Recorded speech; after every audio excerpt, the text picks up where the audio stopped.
제가 지난주에 말씀은 복음의 사람이 되려면 우리가 어떻게 해야 복음의 사람이 될 수 있는가 라고 이야기했을 때 우리가 뭐라고 했어요? 첫 번째는 무엇보다 복음의 사람을 만나야 된다고 그랬죠.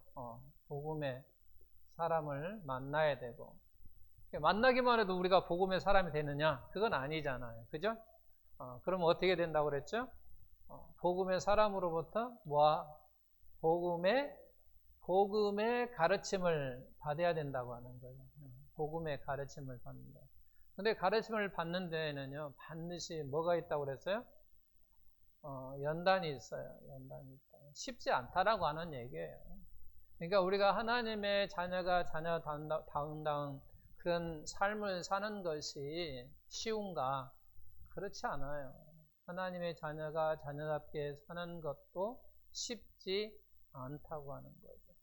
우리가 복음의 사람이 되었지만 또 복음의 사람으로 살아간다는 것도 사실은 쉬운 일은 아니에요. 우리는 왜냐하면 죄성을 가지고 있기 때문에 그렇다는 거예요. 그래서 늘 이와 같은 모든 것에는 성령의 역사가 있어야 된다고 하는 거죠. 성령의 역사가 있어야지 내 힘으로, 내 능력으로 할 수 있는 게 아니라고 하는 거예요.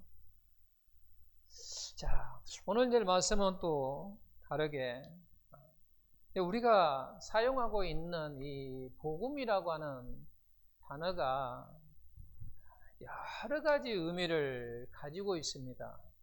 여러 가지 의미를 가지고 있기 때문에 그 의미를 한번 우리가 알아야 될 필요가 있다라고 하는 거예요.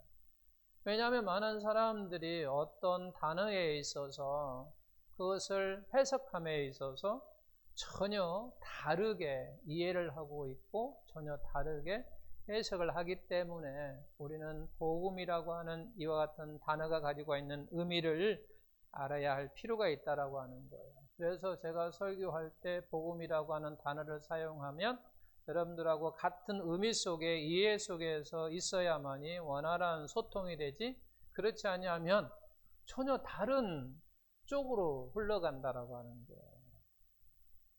지금은 복음이라는 단어가 기독교에서 사용하는 전문적인 단어이지만 초대교회 당시에 때는 그렇지 않았어요.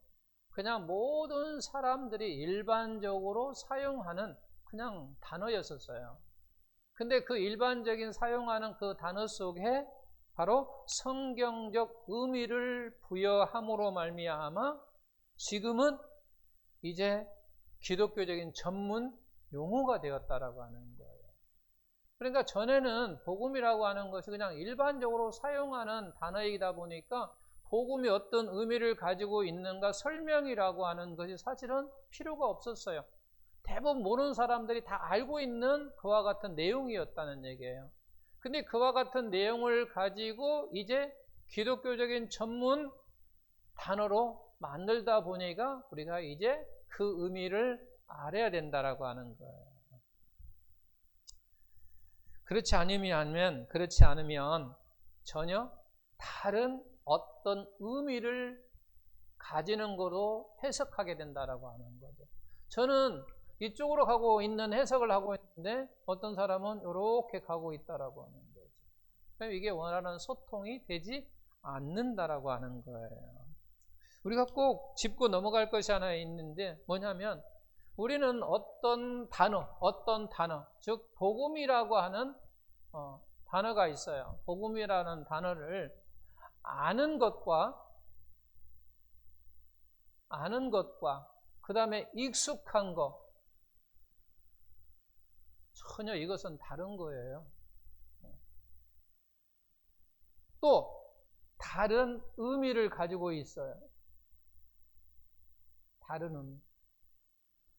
근데 우리는 보통 어디에 많이 익숙해 있냐면 이곳에 익숙해 있어요. 왜?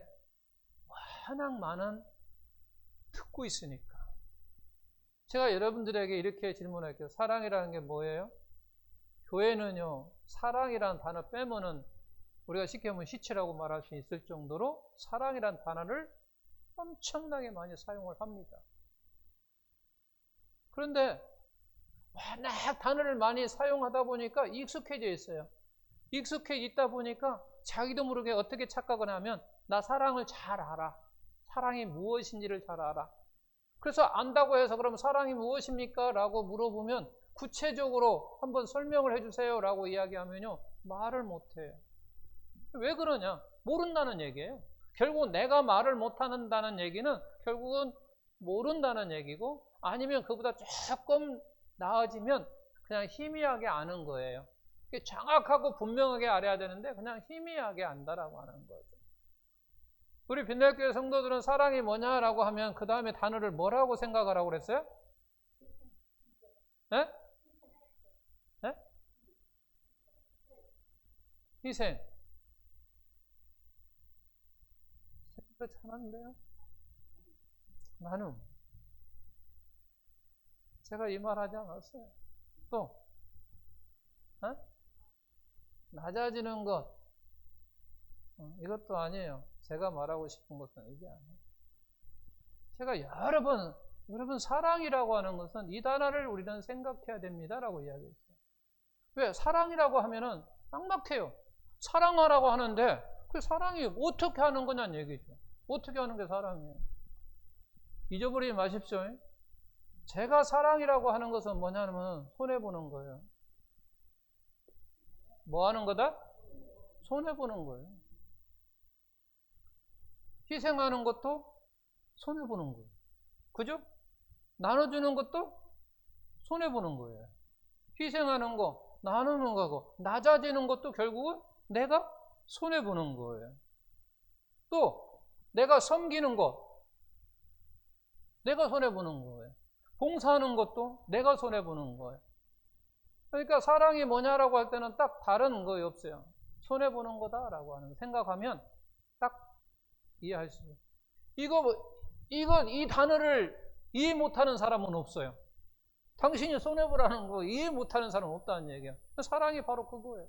손해보라는 거, 손해보라는 거. 제가 이야기를 하려고 한 게 아니라, 다른 얘기예요. 그래, 우리는 아는 것과 익숙함과 다른 의미. 근데 대부분 교회에서 많이 사용하다 보니까 익숙해져 있다 보니까 나도 모르게 그것을 아는 것처럼 착각한다는 거예요. 그게 많아요. 우리뿐만 아니라. 저도 그런 경우 많아요. 저도 마찬가지예요. 저도 교회에서 자꾸 듣다 보면 나도 모르게 저거 아는 것처럼 느껴져. 아는 것처럼 느껴진다고 하는 거. 그게 익숙해져 있다라고 하는 거죠. 그 익숙하던 거 아는 거고는 전혀 다르다라고 하는 거죠. 자, 우리가 믿지 않는 사람의 복을 생각해요.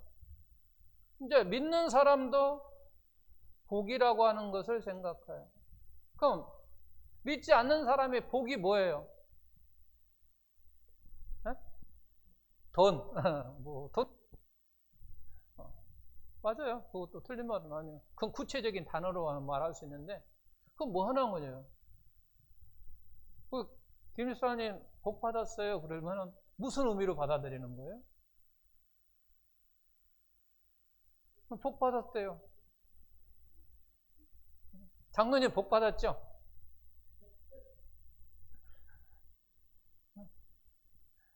복이라고 하는 것은 우리가 믿지 않는 사람의 생각은 다 어떤 생각을 하냐면 자기에게 유익, 이익, 좋은 것 이거예요. 이게 복이에요. 그냥 믿지 않는 사람들, 아니 우리들도 대부분 이 생각을 많이 해. 복 받았다고 하면 나에게 무엇인가 유익이 된 거예요. 나에게 이익이 된 거란 말이야. 유익되고 이익되고 뭔가 좋은 거예요. 좋은 거. 이번에 장로님이 무엇을 팔았는데 100원 주고 샀는데 200원씩 받았어. 그럼 우리는 뭐라고 이야기해? 쉽게 얘기할 때 장로님 이번에 복 받았네요. 그러잖아요. 나에게 유익된 거, 무엇인가 이익된 걸 이야기한다라고. 그럼 성경에서 말하는 복은 뭐냐? 성경에서 말하는 복은 뭐냐? 구약에서는 이렇게 나와요. 하나님과 함께 하는 것. 뭐라고요? 성경에서 말하는 복이라고 하는 것은 구약에서는 하나님과 함께하는 거예요. 그래서 유대인들이 인사할 때 복 받으시오라고 하는 얘기는 뭐냐면 하나님과 함께 하십시오라고 하는 의미예요. 근데 우리는 새해 복 많이 받으십시오 하면은 당신의 생각대로 잘 되는 것, 당신에게 뭔가 유익이 되는 것을 생각을 한단 말이야. 근데 유대인이 초청할 때 사람들이 복 받으세요라고 하는 얘기는 하나님과 함께 하세요라는 얘기예요. 하나님과 함께 하세요라고 하는 것이 그냥 복 받으세요라고 이야기하는 거죠. 우리가 새해 인사할 때 새해 복 받으세요라고 말하는 것처럼 그들도 새해 되면은 복 받으세요라고 이야기한단 말이야. 근데 우리나라는 새해 복 받으세요라고 하는 의미는 당신의 생각대로 당신은 뭔가 유익되고 당신의 이번 연도에는 많은 무엇인가 물질적으로 풍성해지고 막 더해지는 것을 우리는 복이라고 생각한단 말이에요. 근데 그게 아니라 성경적으로 복이라고 하는 것은 그거예요. 하나님과 함께 하는 거예요. 이제 신약에 와서는 뭐라고 이야기하냐면 이제는 구약에서는 하나님이 나와 함께 하셨다 안 하셨다 그랬어요. 구약의 때는 그랬단 말이야. 하나님께서 나와 함께 하실 때도 있었고 함께 하지 않을 때도 있었어요. 그래서 우리가 사사기를 보게 되면 하나님이 함께 하실 때하고 떠날 때하고 그가 죄를 짓고 하면은 하나님이 가버려요. 또 그리고 그가 뭔가 하면은 하나님께 일 시키기 위해서 또 하나님이 함께 하시고 하게 하게. 구약의 때는 하나님께서 함께 하셨어요. 그러니까 함께 하셨다라고 하는 것은 할 때도 있었고 안 할 때도 있었다는 얘기. 이게 구약이에요. 근데 신약에 와서는요, 그게 아니라 함께가 아니라 아내예요, 아내.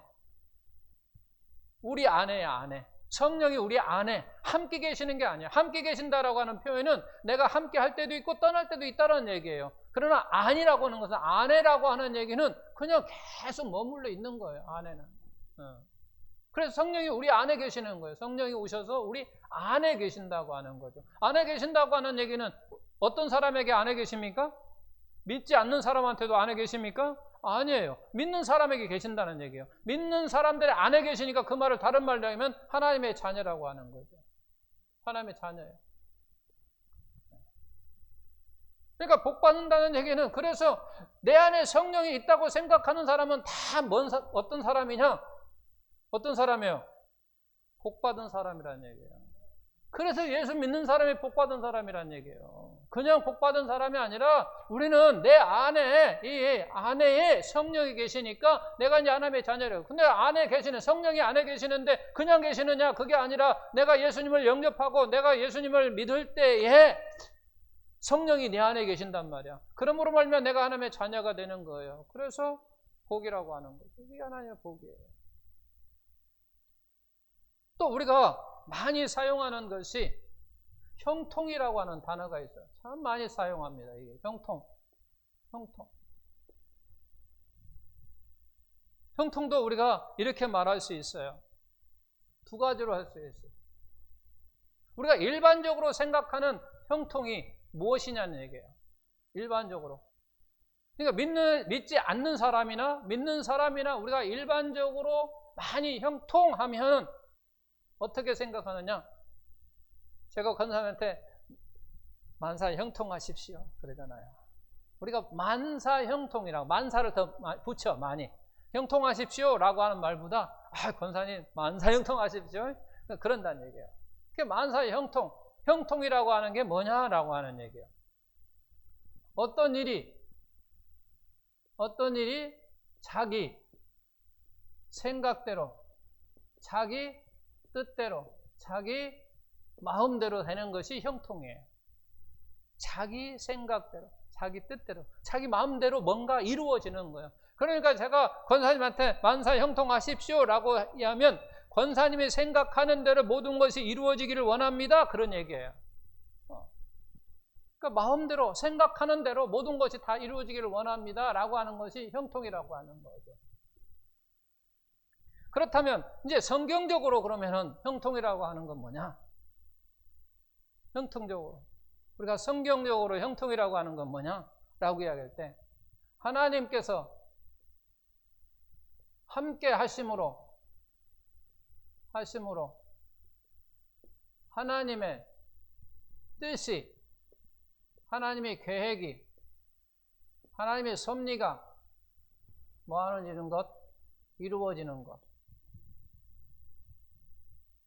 근데 교회에서는 대부분 이제 설교자들이 이 의미를 갖고 설교를 한단 말이에요. 이 의미를 가지고. 근데 나는 받아들일 때 어떤 생각하냐면, 또 오늘도 목사님이 나 잘 되라고 막 기도도 하고 말씀도 하고 그러네. 올해는 내 생각대로 잘 될 거야. 내 마음대로 내 뜻대로 잘 이루어질 거야. 왜? 목사님이 그렇게 기도하셨고 막 설교하셨어. 말씀도 나에게 주셨어. 이렇게 해석을 한단 말이에요. 전혀 다른 방향으로 흘러가고 있다라고 하는 거예요. 설교자들이 말하고자 하는 그 의도대로 되지 아니하고 그냥 내 생각대로 흘러간다고 하는 거예요. 이쪽으로 이게 신앙이 바르게 가야 되는데 이렇게 간단 말이에요. 그러다 보니까 서로의 소통이 잘 되지 않는다라고 하는 거죠.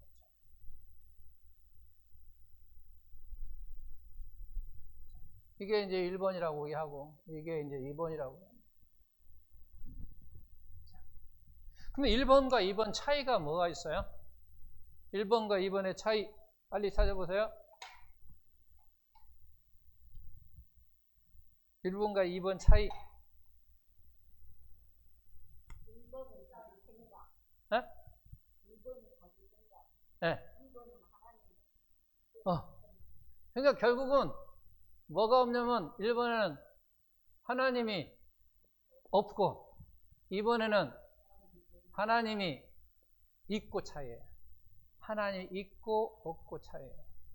형통이라고 하는 게 바로 일반적으로 생각하는 사람들은 자기 이게 하나님이 없는 거예요. 자기가 우선인 거예요. 자기. 그런데 이번에는 하나님이 있다라고 하는 거예요. 가장 큰 차이가 이거라고 하는 거예요. 자, 우리는 말을 참 조심해야 될 것이 또 우리는 많은 사람들이 하나님의 은혜라고 하는 표현을 많이 합니다. 그죠? 제가 이번에 주식을 해서 2천만 원을 벌었어요. 그러면 뭐라고 그래요? 하나님의 은혜입니다. 제가 2천만 원을 벌었어요. 2천만 원. 근데 만약에 제가 2천만 원을 잃었어요. 하나님의 은혜입니까? 아닙니까?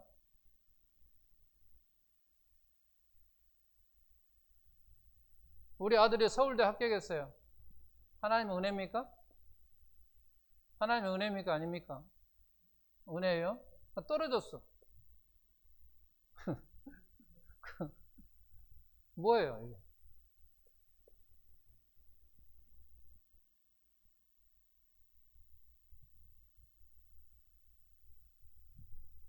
자, 지난주 수요일 날 우리 이제 목회자들 시찰 이원들이 모였습니다. 그 이원 가운데 이제 이원 아닌데 나중에 식사로 오신 분이 얼마 전에 운전을 가다가 어지럼증을 만났어요. 어지럼증을 만나면요, 사고 나기 거의 필수예요. 왜냐하면 어지럼증하면 우리가 빙빙 돌아보면 알잖아요. 근데 운전하고 갑자기 그냥 이래버리니까, 그죠. 그래서 어떻게, 그래도 그 목사님은 뭐냐면, 내 몸이 좀 이상하다? 하면서 이게 느끼면서 이게 같이 온 거예요. 어지럼증이. 그러니까 차를 살며시 옆으로 딱 댔는데 이게 이제 그냥 출렁거리는 거예요. 하고 다행스럽게 아무 일이 없었어요. 그러니까 많은 사람들이 뭐라고 하냐면 목사님 하나님의 은혜로 더 살게 됐다고. 하나님의 은혜로 그렇지 않으면 사고 날 뻔했다는 얘기죠. 사고가 안 났어요. 안 났어. 그리고 아무 일도 없었어요. 그리고 차를 이제 그냥 옆에다 놓고 그냥 택시 타고 집에 그냥 들어갔어요. 그러면서 목사님이 그런 이야기를 해요. 하나님의 은혜로 내가 무사하고 지금 현재 목사님을 볼 수 있을 것 같다라는 이야기를 하더라고요. 제가 그래서 이야기했습니다. 만약에 목사님이 사고를 나지 아니하고 아무 없었던 것이 하나님의 은혜라면, 그런다면 목사님 그거 하나님의 은혜 아니에요. 정말로 하나님의 은혜는요, 목사님이 죽었어야 됩니다. 그리고 천국에 갔어야지 그게 하나님의 은혜입니다. 제가 그렇게 이야기를 했어요. 왜 제가 그렇게 이야기하냐면, 봐봐요. 자, 사고 안 났습니다. 사고 안 나서 그러다 보니까 사고 안 난 것이 더 좋아요. 그래, 더 좋은 것이 하나님의 은혜라고 표현을 한 거예요. 그 목사님은. 그러면 이 사고 안 난 것보다 더 좋은 은혜는 뭐냐면 천국에 간 거예요. 왜? 천국보다 좋은 데 있어요? 천국과 비교해서 좋은 곳이 있냐 그 말이에요. 자신이 없네. 천국보다 그 어떤 것도 비교해서 좋을 곳이 없어요. 그러니까 저나 여러분들이 지금 예수 믿고 천국 가려고 지금 이 자리에 앉아 있는 거 아닌 거예요? 그리고 예수 믿는 거 아니에요? 그래요. 그렇다면 천국보다 더 좋은 것은 없다는 얘기예요. 그러면 사고 안 나서 좋은 것이 하나님의 은혜라면 그거보다 더 좋은 천국에 가야 하나님의 은혜지, 그게 어떻게 하나님의 은혜입니까? 라고 이야기를 했어요. 여럿이 거기 있는 이제 목사님이 여럿이 그런 거예요. 대목사 말이 진리다. 맞다. 성경적이다. 근데 말은 은혜가 안 돼. 그래. 말은 맞는데 은혜는 안 된다 이 말이야. 마음에 맞지 닿지 않는다 그 말이야. 죄송하지만요, 다 하나님의 은혜예요. 한번 보십시오. 하나님께서 함께 하셨어요. 우리는 하나님의 자녀들은요, 하나님의 자녀는요, 다 하나님이 지금 함께 하고 계세요. 우리 안에 성령이 계시니까 하나님이 나와 함께 하시는 거란 말이에요. 나와 함께 하심으로 말미암아 무슨 일이 있던 간에 그것은 하나님의 은혜예요. 잘 됐든 못했든 2천만을 벌었든 2천만을 잃어버렸던 상관없이 다 하나님의 은혜예요. 근데 우리는 좋은 일에만 갖다가 하나님의 은혜라고 하는 표현을 쓰고 되지 않을 때는 하나님의 은혜라는 표현을 안 쓴단 말이에요. 우리는 사등각 없이 써야 돼요. 상관없이. 형통이라도. 한번 보십시오. 그러면 정말 그런가? 라는 얘기예요. 정말 그런가? 창세기 39장에 보게 되면 우리가 누가 나오냐면 요셉이 나와요.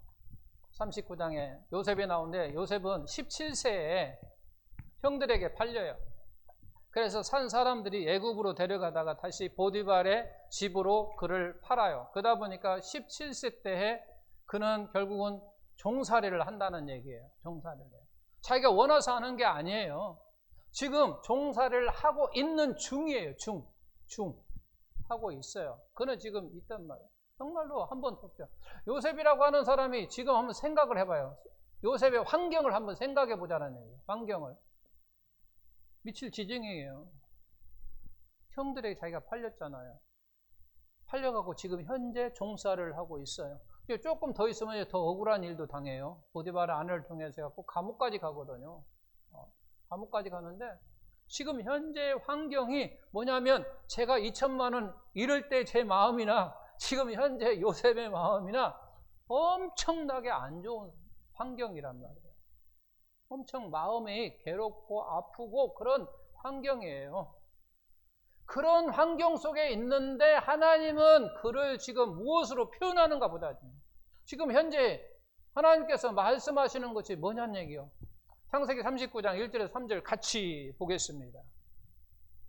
주부에 있으니까 요셉이 이끌려 애굽에 내려가매 바로의 신하 친위 대장 애굽 사람 보디발이 그를 그리로 데려간 이스마엘 사람의 손에서 요셉을 산니라. 그 다음에 여호와께서 요셉과 함께 하심으로 그가 형통한 자가 되었다라고 말합니다. 그러니까 하나님께서 함께 함으로 종살이는 결과예요. 지금 결과. 하나님께 함께 했고 그가 지금 현재 종살이 하는 것은 함께 함으로 나타난 결과가 열매가 지금 뭐냐? 종이라는 얘기예요. 종. 그런데 뭐라고 표현하고 있냐면 그런데 그 요셉을 뭐라고 이야기한다고요? 지금 형통한 자라고 말씀하고 있다는 거예요. 형통하다라고 이야기해요. 이걸 좀 더 쉽게 이해하면 그 이야기라는 얘기예요. 제가 주식하다가 5천만 원 잊어버렸다니까요. 잃어버렸다고 생각했어요. 그러면 속이 얼마나 뒤집힐까? 아니 1,000만 원만 잃어도 말이야 확 하는데 그저 김지사님 한 2천만 원 잃어보니까 속 엄청나게 그냥 그러죠. 저도 한 300 잃었을 때 보이식 피싱 당했을 때 사람 환자가 같더라고요. 내가 저런 놈한테 당했다고 생각하니까 저는 초창기 때 당했어요. 방 나오자마자 당해가지고 그러면서 그것이 점점 확대가 되는데 뭐 처음 뉴스도 없었어요. 보이싱 피싱이라는 뉴스에도 나오는 말도 없었어요. 근데 저는 그때 당했어요. 근데 초창기 아주 시작 단계 때 내가 당했는데 속에 미치더라고요. 한 300만 원 당했는데. 근데 한 돈 1,000만 원 당해보십시오. 그 속이 어딘데. 요셉을 한번 생각해 보십시오. 다름 아닌 어떤 누구 강제 다른 사람 모르는 사람한테 납치해가지고 팔렸다고 하면 그래도 좀 나을 거예요. 재수 없어서 내가 걸렸다고. 근데 형들한테 팔렸으니까 얼마나 사람 미치고 한장할 거냐는 얘기죠. 근데 그런 속에 있는데 하나님은 너는 형통한 자라라고 지금 말씀하고 있다는 거예요. 너는 형통한 자라. 그렇게 이야기해요. 그 다음에 이제 보면은 뭐라고 하냐면 이렇게 나와요. 3절에 보게 되면 끝에 보면 그의 주인 여호와께 그와 함께 하신 분 그또 여호와께서 그의 범사에 형통하게 하심을 보았더라. 범사에라고 이야기해요. 우리가 범사라고 하는 것이 무슨 표현이에요? 범사가 있을 때나 없을 때나 행복할 때나 아닐 때나 내 마음이 편안할 때나 아닐 때나 상관없는 거예요. 여기도 마찬가지예요. 지금 요셉이 좋을 때나 안 좋을 때나 종살이 할 때나 안 할 때나 감옥에 갇힐 때나 갇히지 않을 때나 상관없이 범사에 형통했다라고 하는 얘기는 결국은 뭐냐면 그거예요. 하나님께서 함께 하셔서 하나님의 뜻이 지금 뭐냐면 요셉이 종살이 하는 거예요. 이게 하나님의 뜻이에요. 열매가 그래요. 또 감옥에 가는 것이 하나님의 뜻이에요. 그러니까 제가 주식해갖고 2천만 원 이런 것이 하나님의 뜻이요. 그래서 형통한 거예요. 이것도 형통한 거예요. 내가 사고를 났다 하는 것도 하나님의 은혜예요. 난 것도 하나님의 은혜라는 얘기예요. 안 난 것도 하나님의 은혜지만 난 것도 하나님의 은혜예요. 근데 제가 말하고 싶은 것은 우리는 안 났을 때는 하나님의 은혜라고 표현을 하면서 왜 났을 때는 하나님의 은혜라고 표현을 하지 않느냐는 얘기죠. 하려면 똑같이 해야 된다는 얘기죠. 똑같이. 근데 우리는 그렇지 않다라고 하는 거죠. 왜? 여기만 하나님의 은혜인 것처럼 말한다는 거죠. 제가 지금 말씀하고 싶은 것은 이것만 하나님의 은혜인 것처럼 이야기한다라고 하는 거죠. 나에게 좋은 일만 있는 것이 형통한 것처럼만 이야기한다는 얘기예요. 그렇지 않다라고 하는 거죠. 형통이라고 하는 것도요, 다 범사의 형통이라고 하는 거예요. 좋은 쪽에만 형통이 아니라 범사의 형통이라고 하는 거죠. 그렇게 사용하고 있다라고 하는 거죠. 그렇다면 결국은 무슨 얘기냐면 형통이라고 하는 것이 어떤 우리의 환경과 어떤 여건과 어떤 조건이 기준이 아니라고 하는 거예요. 형통의 기준은 바로 어떤 환경과 여건과 그러한 것이 기준이 아니라 무슨 얘기예요? 하나님의 관점에서 기준이라고 하는 거예요.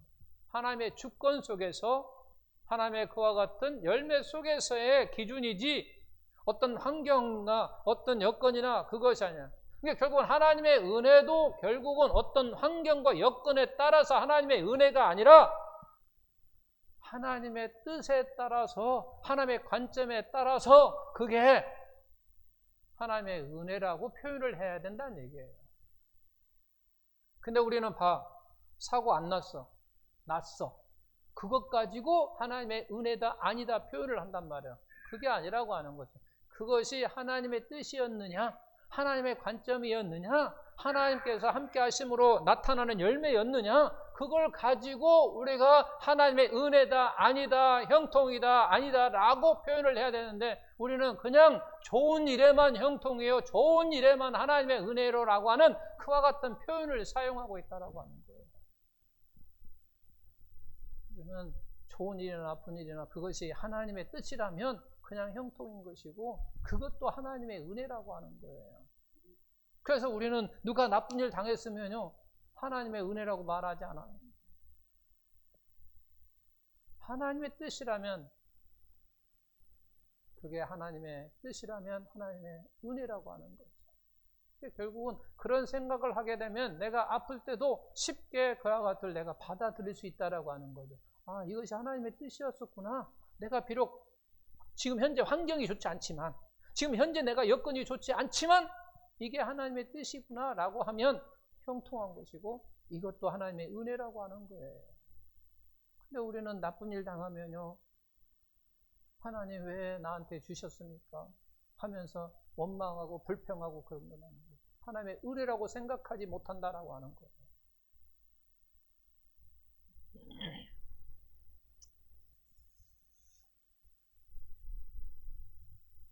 그래서 우리는 형통이라고 하는 단어가 나올 때, 복이라고 하는 단어가 나올 때, 은혜라고 하는 단어가 나올 때 등등 이와 같은 것은 내용을 잘 봐야 돼요.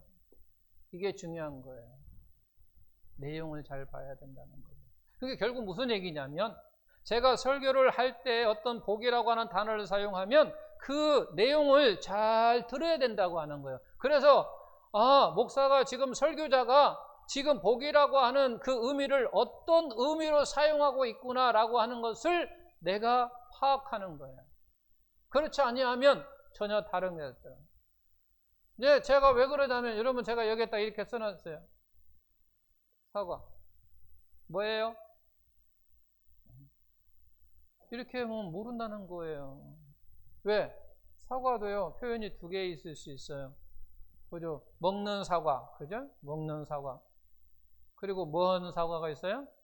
우리가 서로 잘못하고 잘하고 하는 그와 같은 용서 뭐 하고 이러한 관계 속에서 서로 잘못했다, 잘했다라고 하는 그 속에서 내가 형에게 사과를 했어요. 라고 하는 얘기는 사과했다라고 하는 얘기고 내가 형과 같이 사과를 맛있게 먹었어요. 그러면 먹는 사과를 이야기한다는 얘기예요.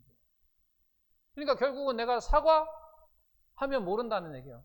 그래서 그 내용을 잘 들어야 된다는 얘기예요. 그래야 지금 먹는 사과를 이야기하는구나 아니면 서로 지금 잘했고 못하고 어떤 용서의 관계 속에서 지금 그와 같은 단어를 지금 사용하고 있구나 라고 하는 것을 안다는 얘기예요. 배라고 하는 것도 뭐예요? 배 하면 아무도 모릅니다. 그런 세 가지를 다 이야기해야 돼요. 배 하면 그러면 우리가 보면 세 가지를 다 생각해야 돼요. 뭐가 있어요? 배는 우리가 물 위에 타는 배가 있고 물 위에 타는 물 위에서 그리고 먹는 배가 있고 또 여기 똥배도 있고 이렇게 우리가 알 수 있다는 거죠. 그러니까 이걸 우리가 한다는 거죠. 왜 그러면 제가 이렇게 이와 같은 이야기를 쭉 했는가라고 하는 얘기는 결국은 무슨 얘기를 하려고 하냐면 이게 지금 서론에 해당되는데 이 복음이라고 하는 단어를 제가 이야기하려고 지금 이야기한 거예요. 복음이라는 단어가 그만큼 중요하기 때문에 바로 이와 같은 얘기를 계속 한다는 거예요. 야, 복음이라고 하는 단어도 우리가 잘못 생각하면 정말로 엉뚱한 것으로 빠질 수밖에 없다라고 하는 거죠. 그래서 복음이라고 하는 말씀을 제가 전하려고 지금 이 서론에 이야기를 한 거예요. 한 가지만 이야기하고 설교가 더 길어졌는데 자, 복음이라고 하는 것은 우리가 아는 복음이 여러분들이 알고 있는 복음이 뭐예요?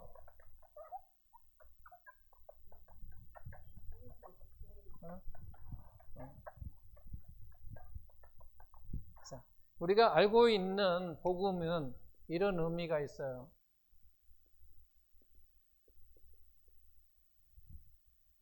기쁜 소식, 그죠? 기쁜 소식. 두 번째, 복된 소식. 세 번째, 좋은 소식. 복음이라고 하는 게 뭐냐라고 하면 기쁜 소식이요, 복된 소식이요, 좋은 소식이에요. 이미 오래전에 제가 설교를 했고, 그래서 뭐 여러 번 이야기를 했기 때문에 아는 분들은 이야기할 수 있어요. 복음이라는 게 뭐냐 할 때 기쁜 소식이요, 복된 소식이요, 좋은 소식이라고 말할 수 있습니다. 근데 이제 이 가운데 제가 이런 질문을 하는 거예요. 그러면 여러분 복음이라고 하는 걸 잘 아십니까? 이렇게 제가 물어봐요. 이제 그러면 기쁜 소식이요, 복된 소식이요, 좋은 소식이라고 이야기했어. 정말로 아는 것은 어떤 것인가? 정말 우리가 복음을 안다라고 하는 얘기는 어떤 얘기인가? 라고 이야기할 때는 이것은 하나 이론이요. 정말 아느냐라고 하는 얘기는 세 가지 열매가 있어야 돼. 나의 삶 속에 이 세 가지 열매가 있으면 내가 복음을 아는 거요. 그렇지 않으면 이론만 아는 것이고 그냥 희미하게 아는 거예요. 그냥 추상적으로만 알고 있는 거예요. 그럼 세 가지 열매가 뭐냐라고 이야기할 때 뭐예요? 만약에 복음이라고 하는 걸 정말로 나의 삶 속에 나에게 적용을 시킨다고 한다면 나의 삶 속은 늘 어떤 삶이 있어야 되냐? 기쁨의 삶이 있어야 돼요. 기쁨의 삶. 이게 첫 번째 열매. 두 번째 열매는 어떤 것이 있어야 되냐면 복 받은 사람이다 라고 하는 거예요. 라고 하는 것을 우리가 생각 속에 있어요. 나는 복 받은 사람이에요. 나는 복 받은 사람이에요. 그 다음에 세 번째는 뭐가 있어야 될 것 같아요? 감사가 있어야 됩니다. 왜냐하면 나는 복 받은 사람이니까 당연히 감사가 있어야 된다. 나의 삶 속에 이 세 가지 열매가 있어야 풍성해야 충만해야 정말로 내가 복음을 아는 사람인 거예요. 정말 내가 복음의 사람이라면, 내가 복음의 사람이라고 한다면 나의 삶이 환경이 어떻든 어떤 여건이 어떻든 상관이 없는 거예요. 그냥 기쁨의 삶이 되어져야 된다는 얘기예요.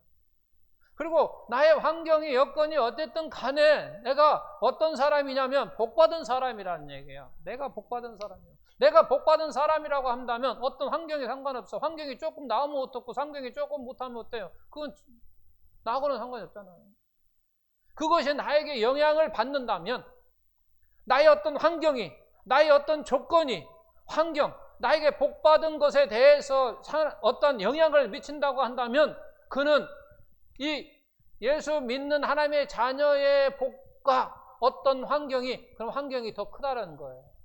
이게 더 크다고 생각하는 거예요. 이 환경으로 말미암아 내가 복이 더 크다고 생각하니까 영향을 받는 거예요. 근데 사실은 하나님의 자녀된 복된 자녀, 천국을 소유한 하나님의 자녀로서의 복은 그 어떤 것보다 비교할 수도 없는 거예요. 그렇기 때문에 어떤 환경이 왔던 어떤 여건이 나에게 어떤 조건이 온다 할지라도 비교거리가 안 되는 거예요. 그냥 간단한 거예요. 이게 워낙 큰 복이 있기 때문에 그잖아요. 나의 재산이 10억이라고 해요. 근데 주머니에서 10,000원짜리 하나 잊어버렸어요. 물론 약간의 기분은 상할 수 있지만 10억 가지고 인 것에 대해서 영향을 미치지 않는다라고 하는 거예요. 더 큰 내 재산이 100억이다 라고 이야기할 때 1,000원짜리를 한번 생각하는 사람들은요, 그 1,000원짜리 돈 가치로 생각도 하지 않아요. 없는 사람들이야 돈 1,000원짜리가 크다고 생각할 수 있지만요, 이 100억 가지고 있는 재산가들에게는 그 1,000원짜리는요 돈도 아니에요. 우리 지금 10원짜리 돈이라고 생각합니까? 거의 생각 안 한다는 거예요. 내가 지금 10원짜리 길에 있어도요 요즘은 적지도 않아요. 왜? 그만큼 가치가 없다라는 거예요. 내가 가지고 있는 지금 삶 속에 그 10원이라고 하는 것은 나의 영향을 미치지를 못한다라고 하는 거예요.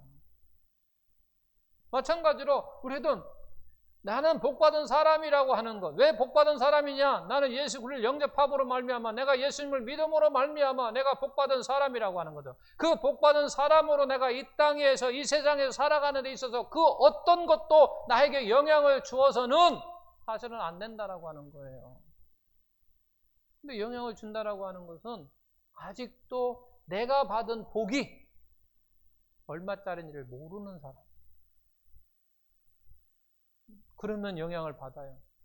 지금 내가 하나님의 자녀라고 하는 이것이 얼마나 큰 복인가를 모르기 때문에 세상의 환경과 여건으로 말미암아 내가 영향을 받는다라고 하는 것은 내가 받은 이 복이 모른다는 거죠.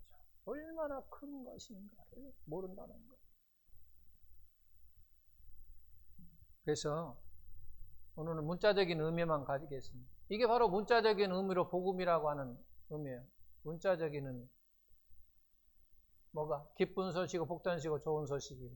정말로 내가 그러면 문자적인 의미로 복음이라고 하는 걸 아느냐라고 할 때 내 자신에게 딱 비춰보는 거예요. 내 삶 속에 세 가지 열매가 있느냐라고 하는 거죠. 이 세 가지 열매 속에 내가 살았는데 세상의 그 어떤 환경과 여건이 나에게 영향을 주느냐라고 하는 거죠. 영향을 준다고 한다면 나는 내가 복음을 알지만 정확히 아는 건 아니에요. 한 가지 복받은 사람이라고 하는 의미도 잘 모르는 거예요. 그냥 희미하게 아는 거예요. 희미하게. 그러다 보니까 영향을 받는 거예요. 근데 정말로 복받은 사람이라고 아는 사람이라면 영향을 받지 않아요. 세상에 그 어떤 것도 영향을 받지 않는다고 하는 거예요. 저나 우리 성도님들은 정말로 우리가 이와 같은 복음을 우리가 받았으니 우리의 삶이 좀 환경과 여건이 우리가 볼 때 그렇지 아니한다 할지라도 기쁨을 놓치지 않고 그다음에 복된 내가 복을 받은 사람이라고 하는 것을 늘 생각하고 의식함으로 말미암아 세상에 그 어떤 좋지 않는 환경이 나에게 영향을 미치지 않는 그런 삶 속에 우리가 살아갈 때 정말로 복된 사람으로서 우리가 신앙생활을 할 수 있는 것 아닙니까? 그런 삶이 저와 우리 성도들에게 풍성하시기를 예수님의 이름으로 축원합니다.